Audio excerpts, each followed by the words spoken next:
Maintenant, on va, s'il nous entend et si on peut le voir, je ne sais pas, peut-être, on a Franck Seret, donc le journaliste qui était en charge du tournage et du montage de toutes ces vidéos. On le voit.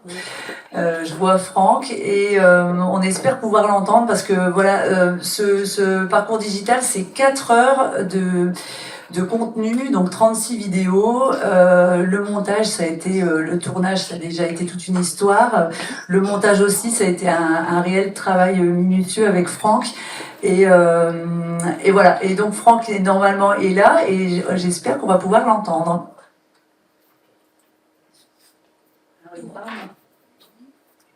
On ne t'entend pas, Franck. Attends, il a pas de sac de taille. Alors, les gens à distance s'entendent. Oui, c'est parce que c'est nous, on n'a pas le. faut qu'il ramène.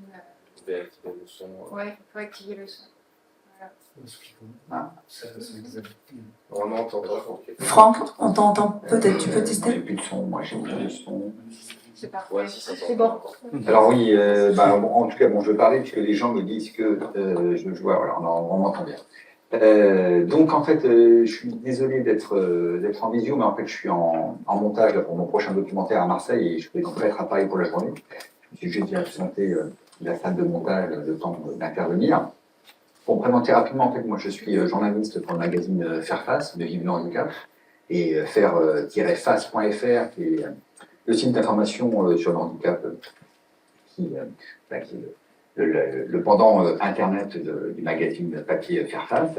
Et je travaille donc sur les droits des personnes handicapées depuis de nombreuses années. Et puis, comme je suis aussi documentariste, je pense que c'est pour ça que vous avez fait appel à moi pour filmer les témoignages des diagnostics ESTEP. Et j'en suis ravi parce que c'était vraiment super. En fait, moi, ce qui m'a marqué, et c'est là-dessus que je voudrais insister dans ma courte intervention, là, c'est la férocité avec laquelle les patients se sont livrés. Et sur des questions qui étaient parfois très intimes, hein, puisque vous le verrez dans les vidéos, on parle aussi bien des questions de couple, des questions de ressenti, des questions comment est-ce que les gens vivent tout. On vécu le diagnostic, mais aujourd'hui également, voilà, je veux dire, les gens se sont vraiment livrés, donc déjà je les remercie de leur confiance, mais je pense que c'est avant tout parce que ces patients, ils ont besoin de parler, ils ont besoin de témoigner, de partager, ils ont plein de choses à dire, plein de savoirs à partager, et pour moi, c'est vraiment ça la leçon essentielle, quoi, c'est que c'est vraiment absolument fondamental d'associer les patients à toute action de communication, de vulgarisation qui est menée. Et c'est vraiment la force pour moi du projet auquel j'ai participé. C'est-à-dire que oui, on a été chercher la parole de professionnels, de médecins, médecins de rééducation, une infirmière sexologue, j'en oublie là, mais on a été chercher la parole de professionnels, mais surtout voilà, je veux dire, mon rôle, c'était aussi d'aller chercher la parole des patients. Et dans les montages qui sont faits, effectivement, la parole des patients, elle est au même niveau que celle des professionnels. Et pour moi, c'est vraiment fondamental. Voilà, j'avais juste 2 minutes, mais c'est ça que je retiens, moi, c'est que il faut absolument que dans toutes les questions relatives aux droits des personnes, eh bien, la parole des gens concernés soit entendue, et je trouve que c'est vraiment la force de ce projet-là. Donc, merci d'avoir fait appel à moi pour ça, parce que je suis ravi de ce qui s'est passé là. Voilà. Merci.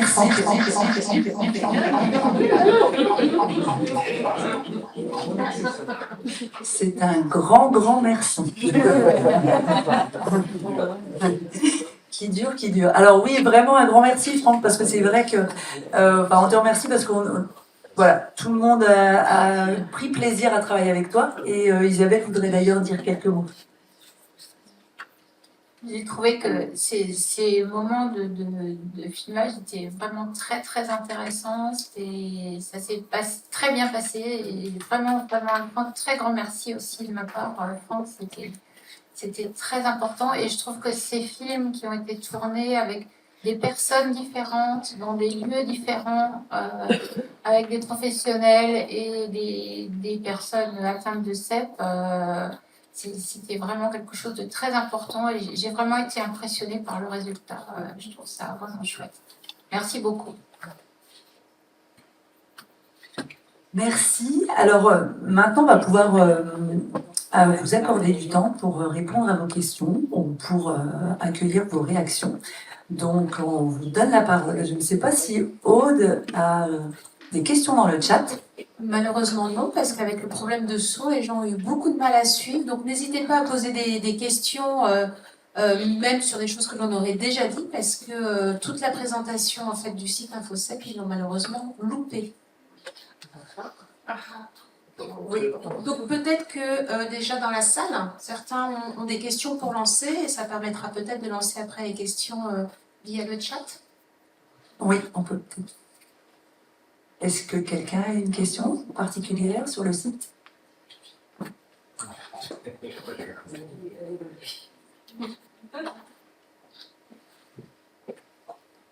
Oui, bonjour, Olivier Moget, donc adhérent APF et membre de GINCEP.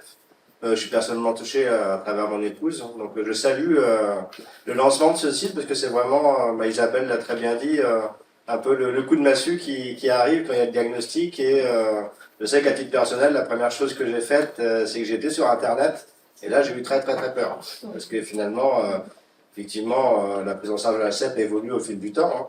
Donc, ce côté diagnostiqué il y a 30 ou 40 ans, je trouve que maintenant, il y a quand même une prise en charge qui est beaucoup plus large, avec un arsenal un peu thérapeutique. Il y a quand même beaucoup de traitements différents. Donc, effectivement, ça peut évoluer vite, mais pas pour tout le monde. Donc on a vraiment eu un mal-être quand on a eu le diagnostic, et le fait d'avoir un site où les informations sont fiables, vérifiées, où il n'y a pas uniquement le cas des personnes où ça se passe très mal, mais un peu tout un arsenal, tout un éventail de personnes. Je trouve que c'est vraiment salutaire et c'est vraiment de santé publique. Donc la seule question que j'aurais, c'est comment diffuser l'existence de ce site auprès d'un public large, parce que là on est un peu entre spécialistes, mais par nature ça peut arriver à tout le monde.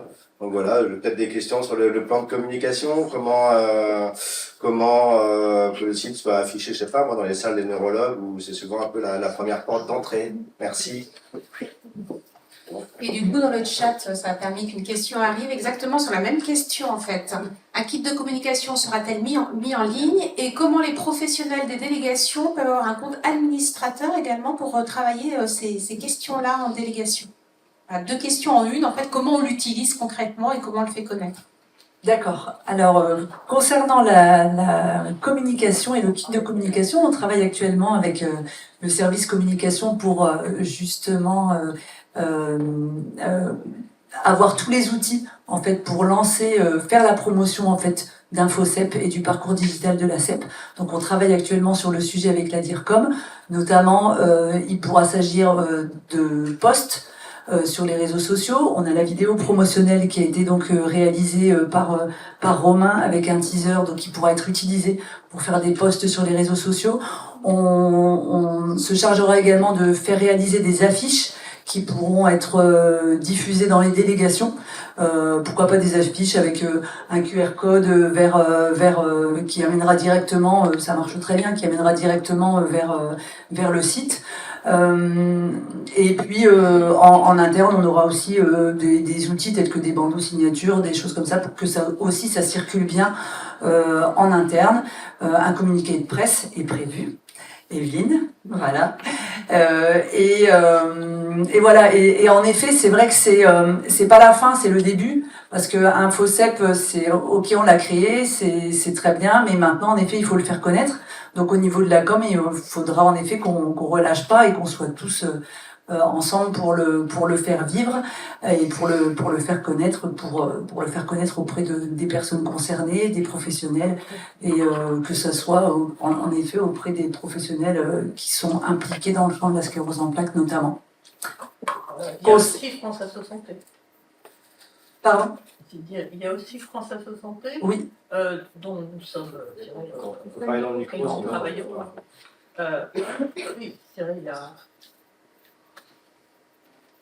aussi France Asso Santé, donc avec lesquels nous travaillons. France Asso Santé, c'est une association, l'association qui regroupe toutes les associations de patients, de personnes âgées et de personnes en situation de handicap pour reporter les revendications des patients et qui notamment milite pour de l'éducation thérapeutique de patients dans lequel s'inscrit complètement l'école de l'ESSEP. Et donc de passer par eux pour leur transmettre l'information et faire en sorte que localement dans les actions de communication qu'ils font, l'information sur ces écoles de l'ESSEP, sous format digital et sur ce site, puisse être faite. Et puis, On a également, on a également à travers Roche et à travers les partenaires associatifs, la possibilité aussi de faire connaître le site, puisque l'ARCEP, la Ligue, l'UNICEF pourront être le relais aussi d'existence de cette plateforme. Et puis avec Roche, et grâce au site Innovasso, on pourra aussi avoir un relais de l'information de l'existence de cette plateforme. et j'ajoute enfin qu'on parle d'avoir créé un site, mais en fait on a repris un site qui existait déjà avec un nombre d'abonnés déjà conséquent à la newsletter, plus de 2000. Donc on part pas non plus sur une feuille blanche en termes d'audience et sur le site. Donc il y a une mise à jour du site InfoCep, on y a rajouté dessus le site des écoles de la CEP. Donc là-dessus, on part déjà avec des personnes qui connaissent. On a bien sûr récupéré ces abonnés des newsletters et voilà, ils auront aussi l'info par définition puisqu'il y aura une redirection entre les deux sites. Alors, 2 commentaires très sympathiques que je voulais partager avec la salle. Donc Sophie qui remercie Franck pour le tournage et en effet, on voit bien comment votre relation transparaît après dans les vidéos. Donc voilà, le premier commentaire. Je vois que ça acquiesce aussi dans la salle de la tête. Donc merci beaucoup Franck pour la qualité de tes vidéos et la qualité des relations en fait que tu as pu créer avec les personnes que tu as interviewées. Un autre commentaire, le site est très agréable à regarder et semble très clair et pratique d'utilisation. Bravo, d'autant plus que la personne n'a pas entendu ce que vous disiez. Donc autant vous dire si le visuel est efficace. C'était quand même important à souligner. Et puis donc on a Marion qui a plein de questions très pratico-pratiques. Donc c'est super parce qu'on sent que Marion a très envie de s'emparer de cet outil. Donc, je vous repose la question sur est-ce qu'il y a possibilité d'avoir des comptes administrateurs pour les professionnels d'APF France Handicap qui mettent en place des actions en délégation. Comme Marion a plein d'idées, elle a une deuxième question qui est sera-t-il possible d'organiser des séances grand public, personnes concernées, professionnels aidants en délégation pour présenter le site? Voilà, donc et puis troisième question, parce que Marion a plein de questions. Comment y faire figurer nos événements organisés localement? Voilà, donc là vous avez plein de réponses très concrètes à apporter, je suis sûre.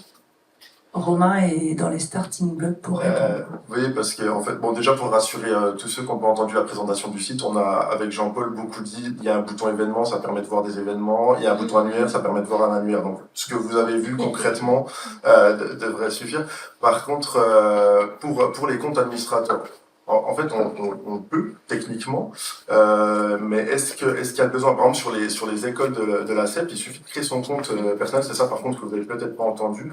Et je m'en excuse. Vous pouvez créer un compte individuel, et même si vous êtes en groupe, vous pouvez bien sûr partager, comme on le fait aujourd'hui, l'écran, la vision de la vidéo, répondre ensemble au quiz, faire des plénières finalement de ce parcours individuel. Il peut être aussi fait en groupe. Il suffit de brancher un ordi, de créer un compte et s'y associer. Ensuite, vous pouvez envoyer vos événements sur le site, en fait, vos événements locaux, si vous faites des réunions CEP, si vous faites des écoles de la CEP, si vous avez des personnes ressources aussi à mettre dans l'annuaire, vous envoyez via le formulaire, en fait, à Jean-Paul, qui vous contacte. Voilà, le formulaire contact, vous envoyez ces informations, elles seront mises à jour ensuite. Une autre question aussi très pratico-pratique. Lucie l'a abordé, existence d'un QR code prévu ou pas? Donc ça c'est Maëva qui pose la question. Et deuxième question, quelle utilisation et droit des vidéos? Est-ce qu'on peut en gros, voilà, comment on peut les diffuser? Est-ce que c'est individuel? Est-ce que c'est collectif? Voilà, vous voyez? Alors, je vais répondre à la première. Le QR code, oui, on va le faire, et ça pose pas de problème. pour les professionnels d'APF France Handicap, on peut même vous donner quelques astuces pour en créer vous-même sans souci quand vous avez besoin. Par contre, pour les droits des vidéos, non. Ça a évité de diffuser en dehors du site. Il y a tout ce qu'il faut pour rejoindre le site et pour le voir, mais ces vidéos, elles font vraiment partie d'un tout, d'un contexte. Les droits à l'image, ils correspondent à ce dispositif et le code de la CEP. En dehors de ce dispositif, il faut faire attention à ne pas diffuser des vidéos hors contexte puisqu'on ne comprendrait pas où elles se placent. Il y a des fois des informations en fait qui peuvent paraître contradictoires parce qu'on va avoir un professionnel qui va dire que son avis, qui va donner son avis dans ces vidéos. Juste après, on va avoir une personne interviewée par Franck, une personne concernée, qui va donner son parcours de vie et son ressenti. Des fois, c'est pas forcément le même avis. Donc, on a essayé d'avoir vraiment un panel varié. Et pour ça, je pense qu'il faut pas sortir les vidéos de l'ensemble du contexte, qu'on comprendrait plus grand-chose. Après, on a un bel habillage sur les vidéos qui montre bien dans quel contexte on est. Donc, à la fois le logo des écoles de la CEP et d'InfoCEP pour que les gens comprennent bien, en effet, que c'est dans ce cadre-là que les témoignages ont été réalisés. Voilà. Il y avait Élise, peut-être, qui voulait prendre la parole. Il y a encore une question dans le Oui. chat, mais peut-être qu'on peut passer par la salle avant. Il faudra juste me laisser un petit peu de temps pour les questions de chasse.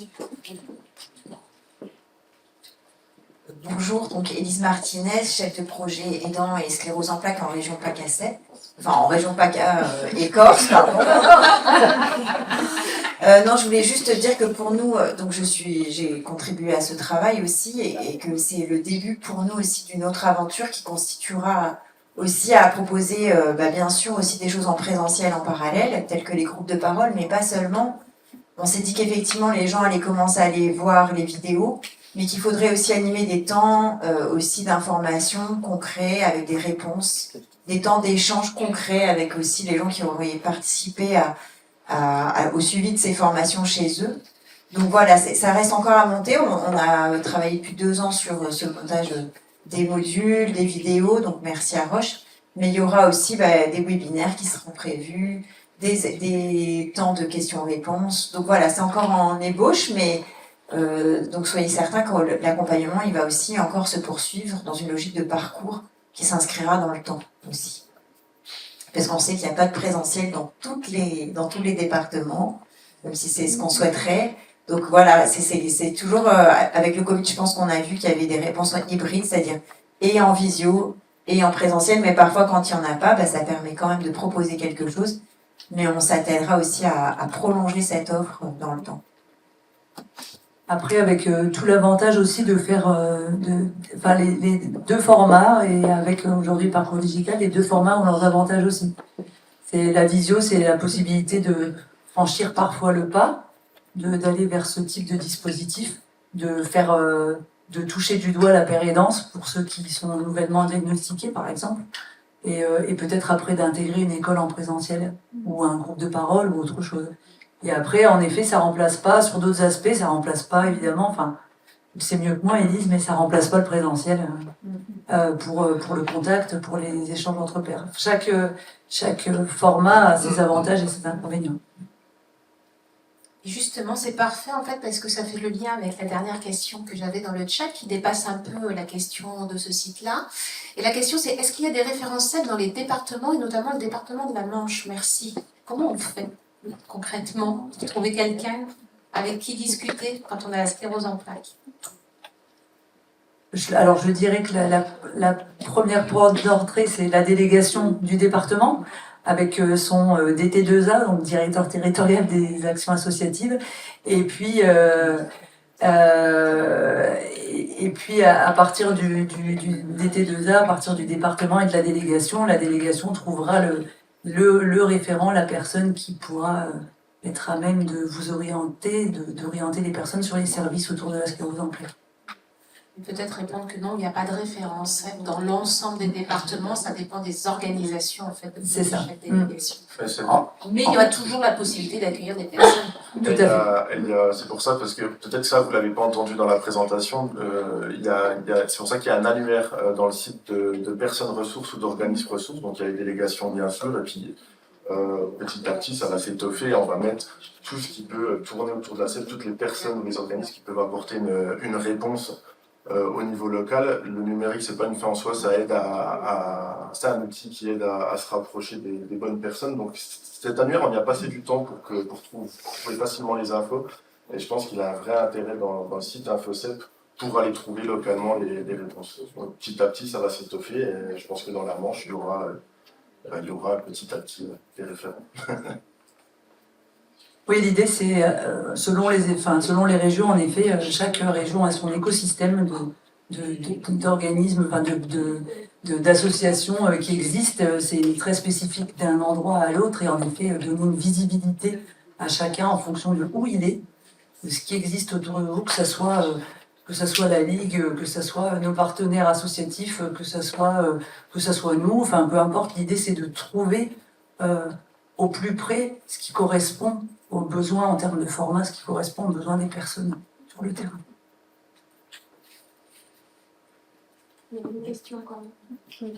Une dernière question de Jennifer, une toute dernière question pour Jennifer, et après on pourra conclure. Alors tout d'abord, merci Franck, parce qu'on a vécu une expérience merveilleuse avec vous, et merci à la PF France Handicap d'avoir permis de parler de ça. Moi, avant tout, la digitalisation, c'est bien parce qu'on l'ouvre à la nouvelle génération, parce que c'est vrai qu'on est quand même assez jeune, nouveau diagnostiqué. Et moi, quand on m'a appris sclérose en plaques, sur Internet, il n'y a rien. Enfin, il n'y a que des choses qui font peur, en fait. Et il n'y a même pas l'APF ou d'autres types d'associations. Quand on cherche à en discuter ou même avoir des renseignements dessus, ce qui serait peut-être bien, c'est de tout de suite le mettre en service neuro. Le communiquer, mais à la source. Parce qu'en fait, moi, à part un papier qui se baladait de l'APF, où je me dis, bon, je vais en parler, mais finalement, quand on tapait à l'époque sclérose en plaques, ça donnait vraiment pas envie. Là, aujourd'hui, on est dans une génération où on a la digitalisation, la connexion, des supports Instagram ou des choses comme ça. Moi, j'utilise énormément Instagram pour parler de la maladie, et je vois qu'on est énormément de jeunes où on va pas aller se confier, on va pas aller en discuter et on est paumé dans le milieu du travail, dans le milieu de la rééducation. Et heureusement qu'on a des accompagnants, mais c'est vrai que, par exemple, moi dans la région du 64, il n'y avait pas la présence de l'école de la CEP en elle-même, moi je ne savais pas ce que c'était. Donc à la source, je pense qu'il serait vraiment nécessaire en hôpital de jour, puisque concerné à 30 ans, quand ça nous arrive, on n'a pas forcément envie d'aller dans une association où, comme le disait tout à l'heure Isabelle, on est confronté à la réalité d'une personne en fauteuil, d'une personne qui est déjà vraiment impactée par la maladie. Et là, on se dit, wow, on préfère rester chez soi. Et c'est vrai que l'accès à cette digitalisation, au moins, ça reste dans un accès qui reste très jeune, finalement.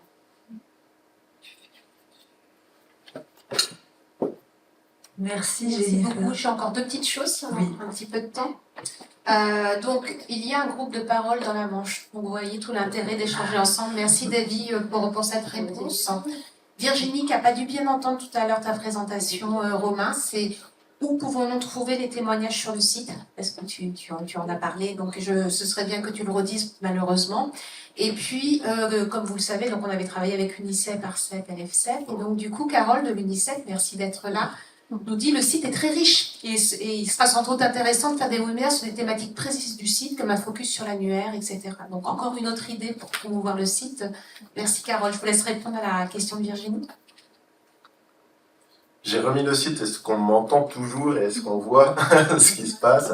C'est ce qu'a présenté Jean-Paul tout à l'heure. Vous avez le premier onglet en haut à gauche qui est C'est quoi la CEP, qui va donner beaucoup d'informations sur la maladie en elle-même. Vous avez le deuxième onglet qui est plus sur le vécu, qui s'appelle la CEP au quotidien. Et le premier sous-menu, on va dire, sous-rubrique de la CEP au quotidien, c'est vos témoignages. Donc vous cliquez simplement dessus, vous allez arriver sur la page des témoignages, donc vous allez trouver l'ensemble des témoignages et vous allez surtout pouvoir témoigner si vous le désirez en cliquant sur le bouton. Et ensuite il y a un moteur de recherche par témoignage, par rubrique. Voilà. Les questions commencent à se tarir de mon côté. Très bien, merci. Eh ben, ça va être le moment de conclure, justement. Je pense que ça tombe au bon moment. Je vais, pour conclure, laisser la parole à Noël pour quelques mots de la fin. Merci aussi. Moi, vraiment, je désire remercier tous les gens qui ont participé à ce projet. J'ai aussi beaucoup apprécié, j'ai témoigné avec Franck, mais beaucoup apprécié. Vraiment, le séjour dans le jardin, le parc d'à côté de la PF, c'était vraiment très sympa. Et voilà, il a réussi à sortir tout ce qu'on avait à l'intérieur. Vraiment très, très, très chouette. Je voudrais dire que terminer en disant merci à tous, on a besoin de militants. On a besoin de militants. Je te parlais tout à l'heure, par exemple, sur les problèmes dentaires. Bon, il y a une association de dentistes et au conseil d'administration qui travaille pour les soins dentaires aux personnes en situation de handicap. Juste un petit mot. Hein. Quand on est sclérose en plaques, on a quand même pas mal de traitements à base de cortisone. Cortisone à haute dose. Hein, juste. Et la cortisone en 12, ça fragilise les os. Et notamment la mâchoire. Hein. Et autant la SEP, c'est une affection de longue durée. Mais en soins dentaires, il n'y a pas d'affection de longue durée. Hein. Voilà. Et ça, par exemple, c'est une revendication qu'il va falloir porter avec France Asso Santé, avec SOS. Voilà. Et de dire que ça a des conditions sur par exemple les dents. Voilà. Et vraiment, c'est un appel à la militance parce qu'on a besoin de ces témoignages, de ces implications. Ne serait-ce aussi, par exemple, vous parlez de communication, pour tenir des permanentes des services neurologiques. Pourquoi pas? Mais il faut du monde pour ça. Voilà, juste. Mais merci à tout le monde. Je pense que c'est un super site et ça a été un super projet et un grand plaisir d'y participer. Merci Noël. Merci à tous du coup de votre attention. La présentation s'achève maintenant. Je voulais faire un tout dernier remerciement à Anne qui est là, à Christine aussi et à toute la joyeuse équipe du SDA, voilà, pour le soutien, pour la logistique de cet événement. Et simplement, bonne année à tous. On compte sur vous pour faire vivre le site, pour faire connaître le site. Voilà, on compte sur vous. Bonne année à tous et à bientôt.